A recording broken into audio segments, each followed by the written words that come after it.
back to Atypical Talk. This is a podcast where we have conversations that illuminate the intersection of faith, culture, and the common spaces of our humanity. I'm Abby. I'm Joel. I'm Kenton. And our first question today is, if you could only watch one TV show for the rest of your life, which one would you choose? Kenton, you want to start us off? Oh, sure. There's a lot of really good ones. Rewatchables. Think of, yeah. My mind instantly goes to House with Hugh Laurie or 24. Okay. Oh, with wow. Kiefer That's Sutherland. so intense every day. But then I'm like, those feel old now, even though they're not. I mean, 24 is probably early 2000s, so it's over 20 years old probably at this point. Mm-hmm. But, I mean, Suits is a good one. I could probably watch that every day, too. That's a pretty good one. Yeah. Okay, Joel. I know what Joel's answer is. He does it already. I'm so weird. Abby set this question up, so one of my weirdest things and my weirdest traits Everyone needs to know very you're public. weird. Yeah. Because I do watch the same TV show every day. Yeah. Back when Megan and I first got married, I started with the DVDs of The West Wing, Martin Sheen, Bradley Whitford, great show from the late 90s through 2006. And I loved it so much that it just has become my comfort show. So I'm always watching The West Wing, and I'm always sort of moving through the 7 seasons. And I go to sleep, and I close my eyes, take my glasses off, close my eyes. I have the sleep timer on for 30 minutes.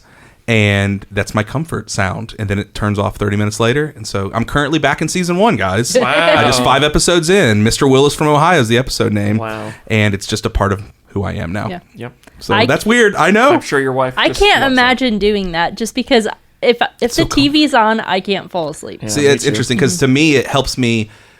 And I've heard of this in other ways too. Like, it helps your mind go to something outside of like the next day, but it's something you don't need to pay attention to because you know what's going to happen. I've heard of people doing this with The Office and things like that too. Yeah. I tried it with The Office, but I just start laughing. Yeah. And then I start thinking about different It's too jokes. entertaining. Yeah. So it's, but that's one of my yeah. weird things. When I travel and we don't have like a TV that has Netflix or anything like that, I literally, I don't know why I'm just divulging this information. I literally sleep on one side where I have an earbud in my ear and I'm playing it on Netflix with a 30-minute timer so I can just have it in my ear like a podcast. That's what I do, I guess. It's weird, I know, but it's a great show. It's so full of heart. It's really smart, and it's also really funny in certain moments. Like, great. There's episodes I can't sleep to because I will start laughing thinking about them as well. So there's that going on too. That's funny. Okay, Abby, tell us your embarrassing TV thing. I don't know.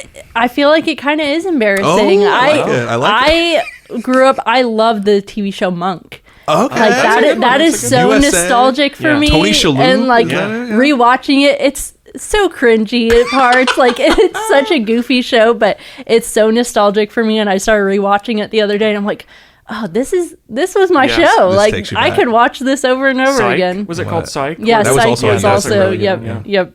But yeah, I love that. It's about an OCD detective that because of his OCD, he got kicked off the police force, and It's a good show. no, it's a very good show. Honestly, those USA shows were like underrated. I feel like they had a lot. There was a run where there was a run where there were a lot of them and everybody was watching for sure. Yep. Yeah.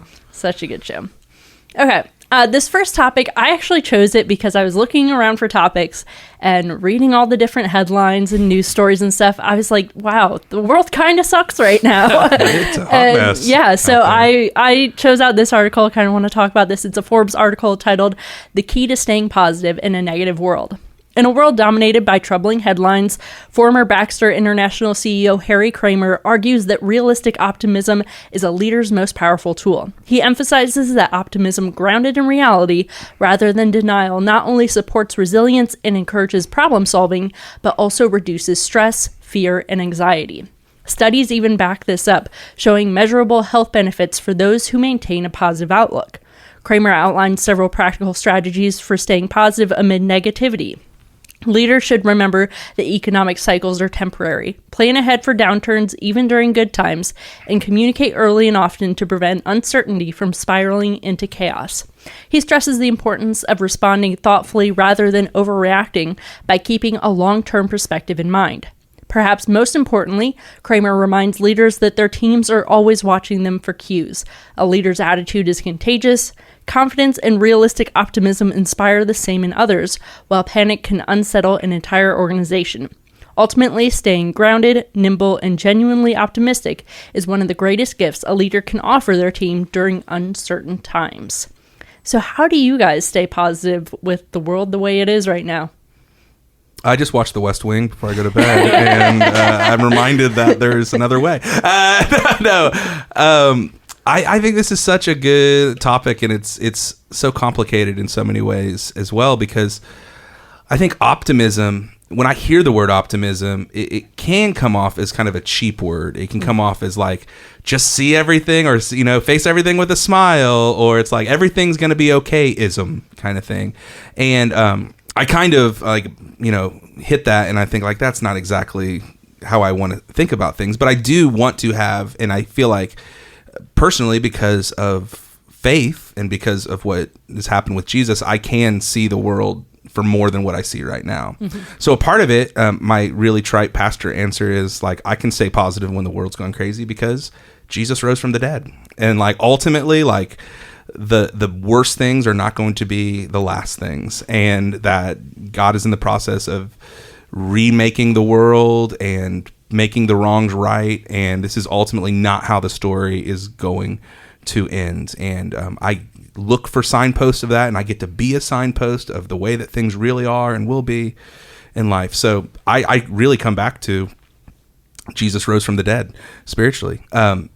A couple other things that I think as I get older and as the world gets more chaotic, I've started to see, it sounds like maybe pessimistic, but I've started to see patterns of like, you know, in the article it talks about economic downturns. It's just sort of the cycle of our economy. And to me, as I get older and I start to see even what I call recycled wars and conflicts, where I'm like, oh, I've seen this before.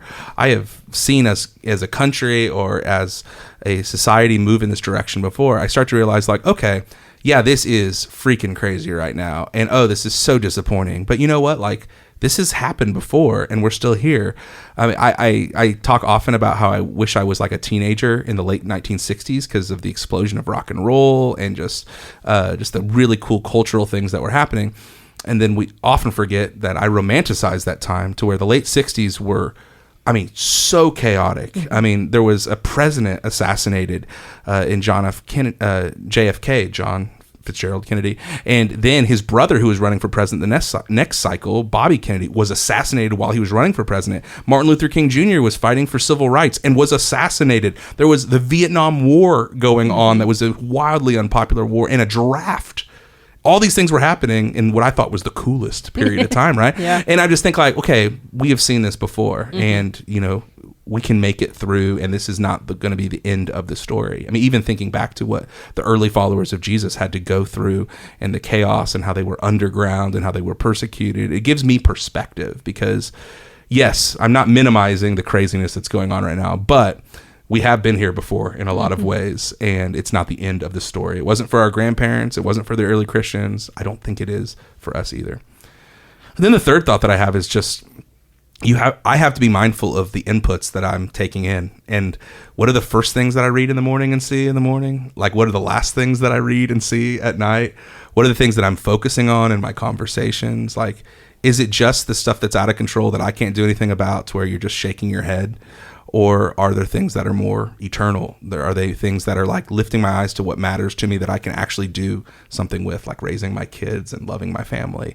And so I think it is so easy when we have these supercomputers in our pockets and these screens that are notifying us of all the craziness all the time, to focus on that and dwell in that so much when we can't really do very much about that in the moment.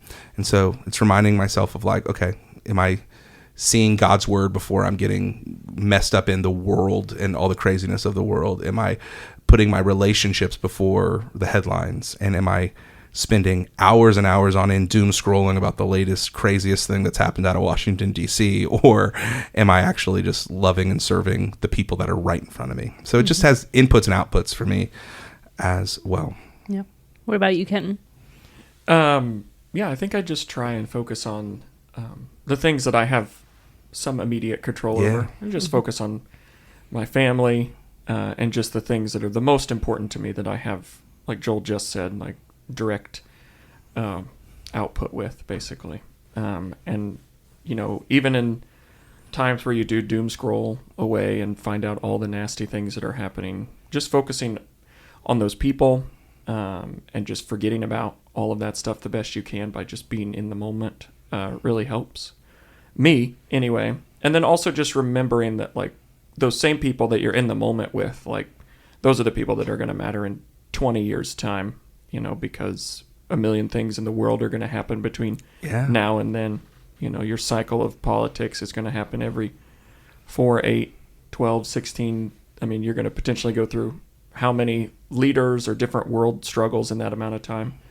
But you're only going to watch your kids grow up one time. You know, you're only going to get to go on vacation with your spouse, or, you know, go on a date with your spouse every, you know, so often. So, like, those things are just so much more valuable than worrying about the things of the future. And I'm a history buff too. I've talked about it many times, probably every time I'm on the podcast, actually. So like Joel said, everything is cyclical. Like, every war happens again.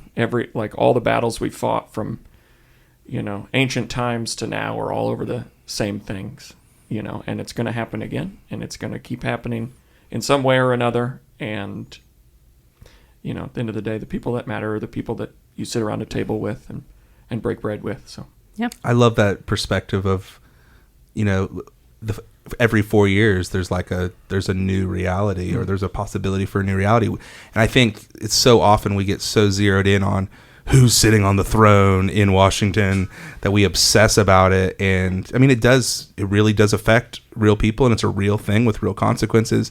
But to think about, like, man, all throughout history, earthly kings, they go in cycles, and then they go away and they die. You know, there's an end to all of this. And it's just, for me, it's another great reminder of, like, okay, who's really on the throne and who's eternal through all of this, and keep my eyes on Jesus and not be so obsessed about who's going to have one little roll of power for 4 years.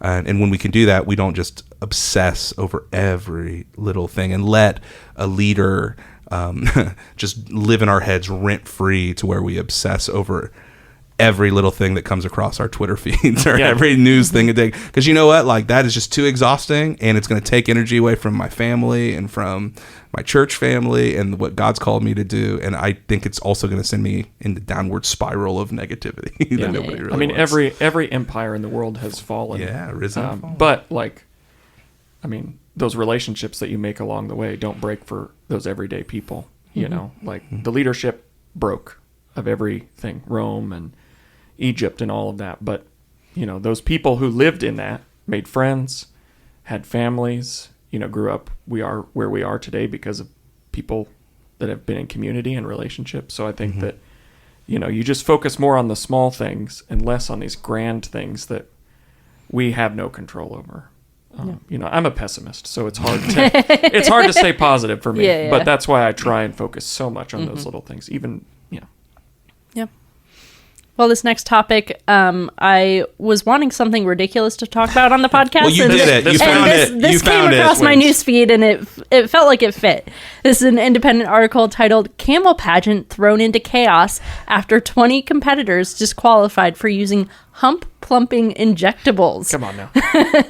The 2026 Camel Beauty Show Festival in Oman was thrown into chaos when 20 camels were disqualified after veterinary inspectors discovered their owners had used cosmetic procedures to enhance their appearance.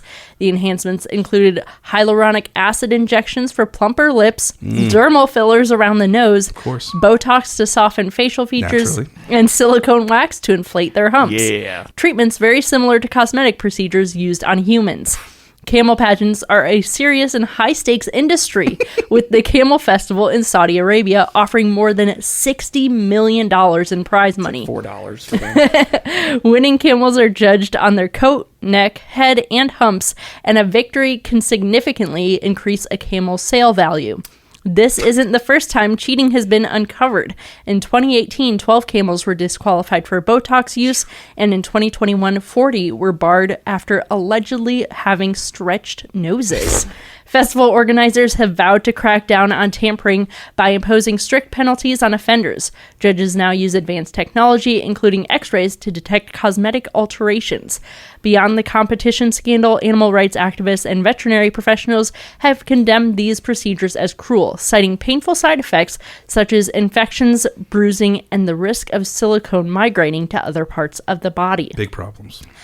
Yeah, I didn't even know that camel pageants were a thing. Oh, of course. Of course. Camel beauty show. The camel beauty show. When you think about all of God's incredible creation and the beauty in the animal kingdom, who amongst us doesn't have their mind drift to camels as like this is the apex of beauty in the animal kingdom? They shoot out that like sack tongue thing in their mouth or whatever to like the spit. Yeah. No, But this was the Black Eyed Peas song "My Humps." This is what that was about. This camel pageants, Botoxed camels, silicone camels. Yes, I know. This is what it's all about. This feels absolutely ridiculous. But do you think It doesn't when you think of $60 million. Yeah, that's true. I do a lot of things for $60 million. Yeah. That's crazy. Would you attend an animal pageant show? Do you feel like this is basically what like 4-H is? Like, yeah, 100%. This is what, but I like to judge my animals on their personality, not their looks. And, I like to judge about how good they would taste.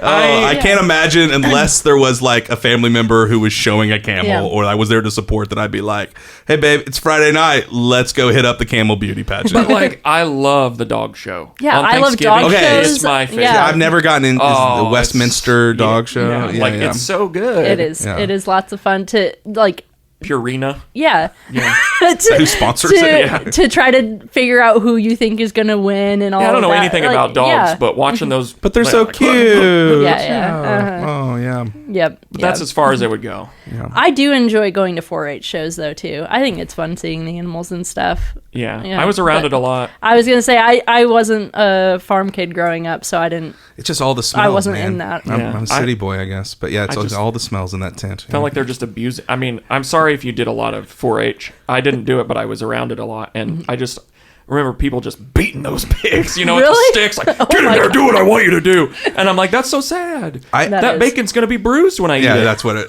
what was funny to me was how, like, there's just, and again, someone who does 4-H and grew up with this is going to be like, you guys have no idea what you're talking about. I don't. But it was just the funniest thing when I realized, like, oh, they're, like, caring so much for these animals, and then they're just going to sell them, and we're going to eat them. We don't eat them. But yeah, it wasn't literally leave the pageant or leave the show to, like, get on a thing and go get butchered. Like, it's that quick. It wasn't until about 2 years ago that I realized that. You realized what a sad realization in the moment. Oh, this is terrible. Like, I can't watch this anymore. Probably not the bunnies. Yeah. But the bunnies, like the smaller animals at the pageants, at the 4-H, that literally is just a pageant. Yeah. Because, like, you're not scooting them around the... You haven't eaten bunny? Well, I mean, I've had rabbit before, but not those bunnies. Yeah. But anyway, I am not a PETA board member. I love meat. The whole situation is strange to me. But you know what? I'd try about anything once. Yeah. Camels. A camel. I would eat camel. I would try it. Yeah, but I hear it's just hump. Cartilage and muscle. Yeah, I'm not sure that's what. Honey, you barely touched your camel. I don't think they hump. talked about eating. Yeah, I don't think so. Yeah, is that like in? I always think of a camel like, and of course I can't think of the name of it, but in Star Wars when he's like cold and he has to climb inside the tauntaun. Yeah. I thought they smelled bad. Yeah, on the outside. Yeah. That's what I think of with a camel for some reason. Yep. I'm like, just got to climb inside that hump. Gross. So what animal would you like to see up close and in person, assuming that animal is not going to try to kill you? That's a big assumption. Tiger King told me you a really? lot. Oh, so you want to be around the big cats? Yeah. I mean, I don't know what else. Carol Baskins. Yeah. Whacked him. I don't know what else there is. I mean, elephants, but like some kind of safarian animal. Yeah. I've got a hot take on this. I would like to spend some time with a moose. A moose? I think mooses are ridiculous animals. I just want to see how big they are. That's what I'm saying. Yeah. It's like a deer. But then it goes like, it's like a deer that got promoted too far at work, and now it's this massive thing. I mean, think about it. Like, their legs are super... They're like so tall. Yeah. Their legs are way too long for as bulky as they are. Yeah. Their face...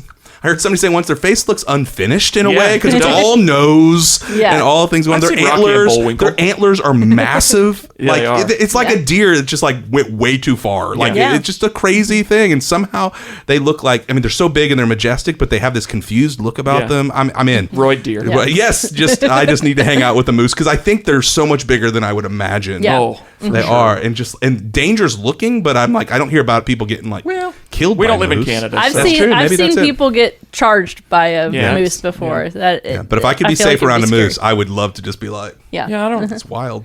Yeah, Bullwinkle. There's so many animals. I don't. That would be interesting. But I think a grizzly bear. I just want to pet it to see how soft it is. I don't know. Because grizzly bears Leo and the Revenant. so I think about Leonardo DiCaprio. Did not have a good time. That gave me a new nightmare unlocked. Leo DiCaprio in the Revenant. But they look so soft. They do look soft. They look so soft and then their fluffy. teeth look not soft. Yeah, no. It's like those tiny little monkeys. Speaking of the fair, the guy that always goes around and he has like a tiny little monkey that does tricks for him. I always feel bad for that guy. Have you guys seen Punch the Monkey? I have Do you guys no know idea anything about this monkey? No idea what that is. I feel like you're going to give me a new nightmare. Go ahead. So there's this monkey at a zoo in Japan. His name is Punch. He's a little baby monkey. His mom either died when he was young or she abandoned him, something like that.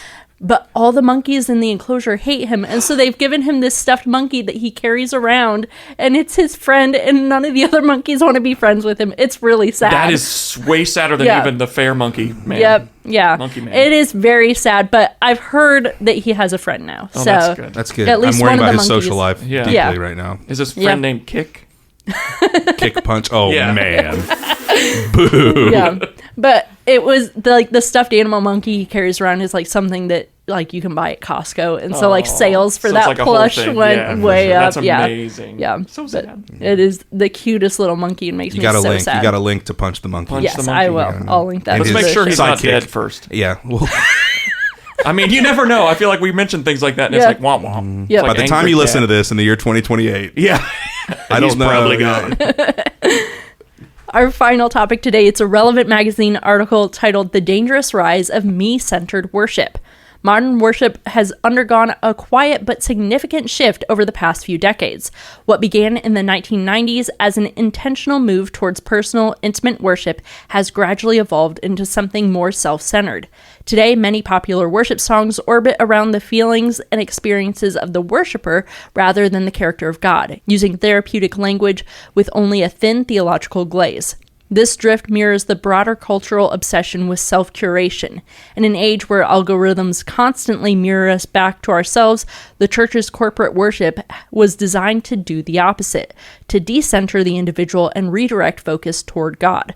But when worship becomes mood-dependent and emotionally driven, as Pastor Henry Seeley and artist Natalie Grant both caution against, it loses its power to truly transform. Like the Psalms, honest emotion in worship is healthy, but it should serve as a launch pad toward God, not the destination itself. The stakes are high, but so is the opportunity. The church cannot and should not compete with pop music's motivational anthems about self-actualization.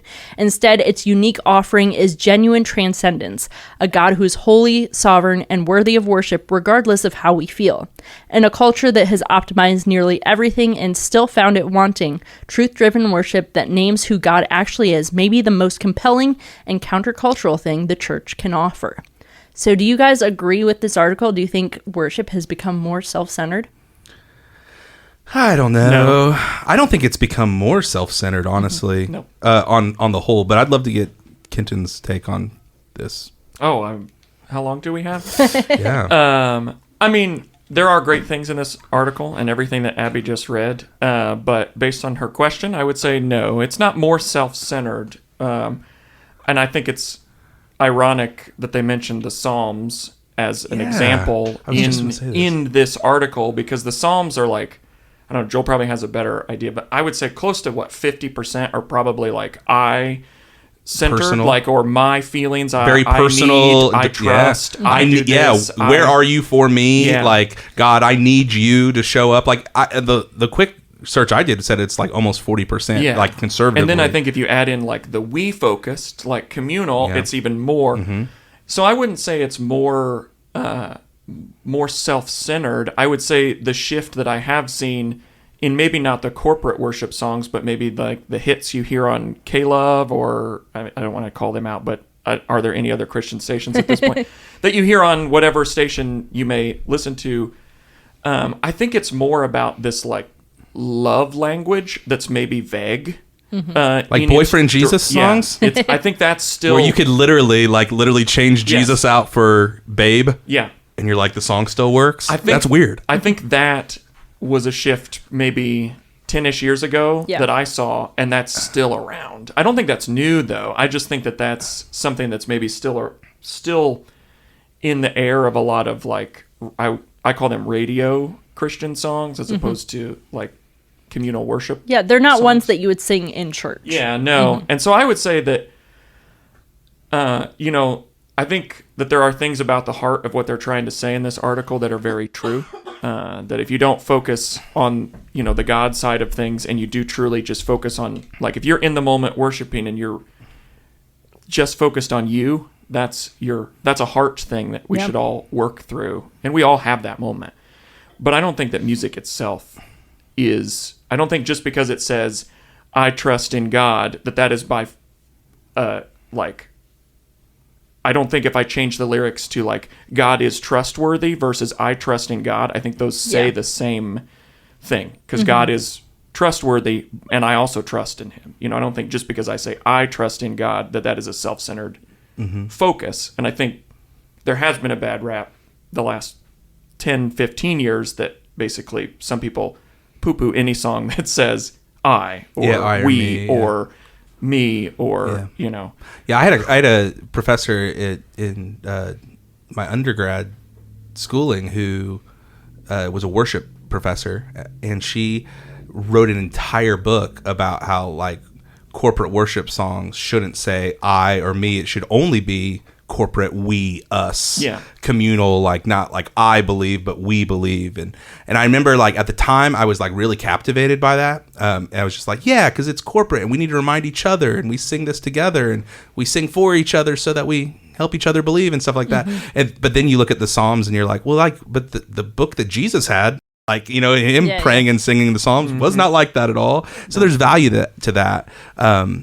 There's value to the personal and the corporate. I think it's a lot about balance in my mind of like, there's a huge need for songs that like give us language for where we are at. And I think that's some of the beauty of the more devotional, personal me language is like, God, I need you. And then we can think about where we are in our lives so it can become a prayer that we're able to sing. So I think there's so much value in that. And I think there's also value in like standing with a group of people and being like, we believe that Jesus is the Son of God. We believe, there's something about that corporate thing that's powerful too. One of the shifts that I feel like I've noticed, and this is a little off the article in their angle, but like I've noticed a shift of language that in the last couple of years, it feels like there's a lot of language about victory and like everything's awesome now and a miracle for me kind of thing that for me personally, sometimes I'm like, that can be tough because I feel like oftentimes those things don't happen or we don't realize them. And it feels almost like coming from we've conquered, not that Jesus ultimately is going to win, but we have arrived in this way where it feels very like, I'm on top now because I have Jesus and I've had this breakthrough and I have my miracle kind of thing. And I feel like I have a little bit almost more pushback against some of that language than I do the me and I kind of devotional kind of stuff, because I think about, people that are in our church who are diagnosed with cancer and they're going through cancer treatments and they're struggling, or people that are sitting there and they're at church with their spouse, but things are not good at home and things are on the rocks. And I think one thing that is part of the Psalms, which was Jesus' songbook, that's not as much a part of our modern worship is just being able to speak to sadness and brokenness and valley moments, not mountaintop victory moments. What do you think about that? Yeah, it's a huge part. Yeah. But I think about lament and singing church. That's weird to sing. That's weird to do, right? It's just not the vibe we have. But like, what do you think about that whole like victory, breakthrough, I have my miracle? I mean, I think it's reactionary to the like 5-10 years prior. I think pendulum swing. I think everything is kind of like what we had already talked about. Like cyclical. It's cyclical. Like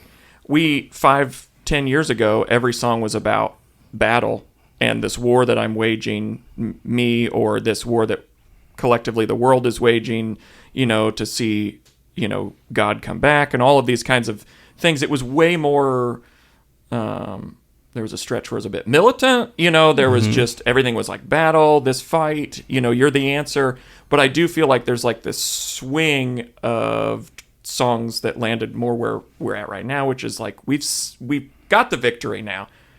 And I think that there's a lot of good intentional, writing behind a lot of these like really big groups that push the trend one way or the other. But I think we see a lot of that. Like it becomes this big swing of topics. Like once one major group, then even if you don't say you're influenced by that, you might write a song and it feels like it's influenced a little bit about that kind of same thing. So it's kind of like the swirling of like same feelings. And so, but I agree. I think that we're in a lot of this, like, not the battle anymore, but like somehow we've overcome this battle and it's a great place to be. And it's like, yay, everything's yay, God. Yay, God. Yeah. We've done it. And I think that alienates a lot. And I think the Psalms, are spend a lot more time in lament and a lot more time in like question marks, questioning God, questioning what do I do now, and with. I think there's a difference between, yay, we've seen a victory, and yay, God. Yeah. Songs that are like, even though how great our God is, even though we do these things, versus how great our God is because we won. Overcame. And even we won. Yeah. I think that's true.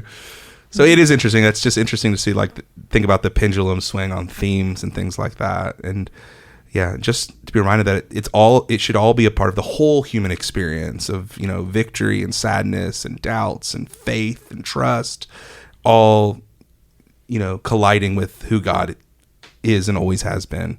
Yeah. And I think in a bit practical sense, like if you're listening to worship music, like on your own, or you're listening to whatever, and you feel like there's a lot of songs about that, just dig a little deeper in terms of finding artists. Because I truly think that some of the big names, Hillsong, Elevation, Bethel, they all kind of, in some way or another, trend to follow each other just in the topics. Because it does get radio hits. So I think that if you want something else, if you feel like you're in a time of lament, like you're in a time of sorrow, you're in a time of just needing God, look for that. ChatGPT, AI, might be a lot of things, but it can really point you to some artists you don't otherwise know. Who are a few of those artists that people might not hear on Christian radio that you feel like you should check these people out? Man. Should we add them in the show notes for people? Yeah, let's just add them in the show notes. There are just so many.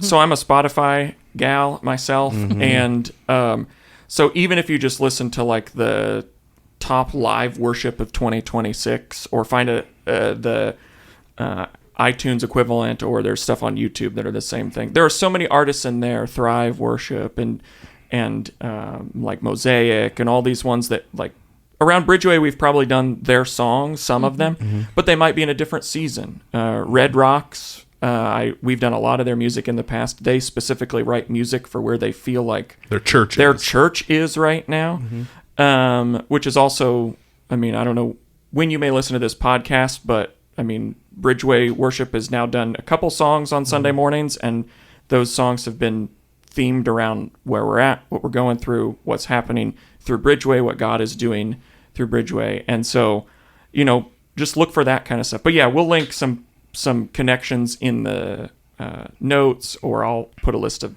bands together that kind of branch further down the track than just kind of your K-Love hits. Big names. Yep. Yeah. Awesome. Well, that's it for this episode of Atypical Talk. If you have any questions or topics you'd like us to talk about, you can email those to atypicaltalkpod@gmail.com. You can follow us on Instagram, Facebook, and TikTok at atypicaltalkpod, and make sure to subscribe on your favorite podcast platform to get updates when new episodes go live. We hope that these conversations today have helped you think wider, love deeper, and partner with God to bring the up there down here in your everyday life. Thanks for listening.